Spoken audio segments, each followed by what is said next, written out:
இஸ்லாமியர்களுக்கு மத அடிப்படை இடஒதுக்கீடு கொடுக்க கூடாதுன்னு சொல்லிட்டு அமித்ஷா சொல்லியிருக்காரு. இதை எப்படி பாக்குறீங்க? இந்துக்களுக்கு மத அடிப்படையில் கொடுக்கலாமா?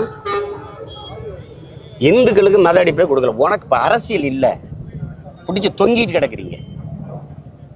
அரசுக்கு மதத்துக்கு என்ன சம்பந்தம்? 5000 கிலோமீட்டர் 10,000 கிலோமீட்டர் இருக்கணும். மதம் அவனுடைய தனிப்பட்ட உணர்வு. அதை போய் எதுக்கு அரசு ஆட்சியில் போய் அரசு அதிகாரத்தில் போய் கலக்குறீங்க நீங்க? சொல்லுங்க. இஸ்லாத்தை வெறுப்பதை எதிர்ப்பதை தவிர இவர்களுக்கு ஏதாவது ஒரு அரசியல் நிலைப்பாடு கோட்பாடு இருக்கா? நீ எதுக்கு 24 லட்சம் டன் ஆண்டு ஒன்றுக்கு பீஃப் எக்ஸ்போர்ட் பண்றீல? Beef export hey Hindustan is number 1 ஹேன்னு பேச தெரியுதுல? எந்த நாட்டுக்கு அனுப்பு? அவ்வளவு இஸ்லாமியங்கிறத நாட்டு. அவன் கொடுக்குற காசு வாங்கி வக்கனே திங்க தெரியுதுல்ல? அப்புறம் ஊரானுக்கு ஊட்டி விட உள்ள வந்து சாப்பிட்டா கொண்டு வருவியா? இது ஒரு தர்மமா கர்மமா?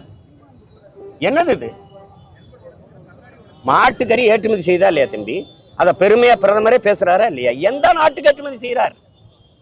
அந்த நாடுகள் அரபு நாடுகள்லாம் போய் அங்க நிற்கும் போது இந்த இஸ்லாத்தை வெறுப்ப அங்க பேச வேண்டியதானே? அரபு நாடுகளை போய் இந்து கோயிலை திறந்து வச்சுட்டு பெருமையா பேசுறீங்கல்ல? அங்க கோயிலை திறக்க அனுமதிக்கிறானே.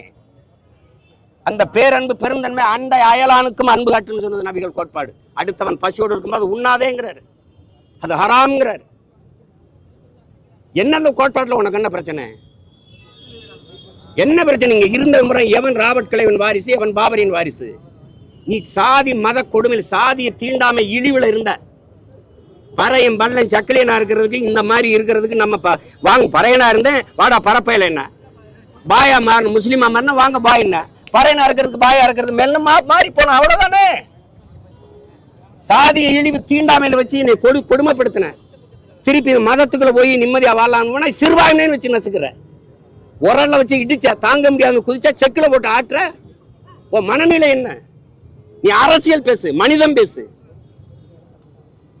சந்திர மனதுக்கு ராக்கெட் விடுங்கிற. இங்க காத்து இல்ல, இங்க தண்ணி இல்ல, இருக்கிற பூமியை காப்பாத்த துப்பு இல்ல. கோடிக்கணக்கா செலவழிச்சு சந்திராயனுக்கு ராக்கெட் விடுற, அங்க விடுறேன்.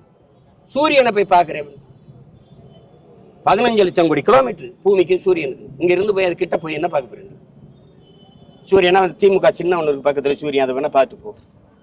என்ன தேவை? ஒரு காமெடி பண்ணிட்டு அலையிறது. இதுல இருந்து தெரியுதா இல்லையா? அவங்க பூரா மனநோயாளிகள்.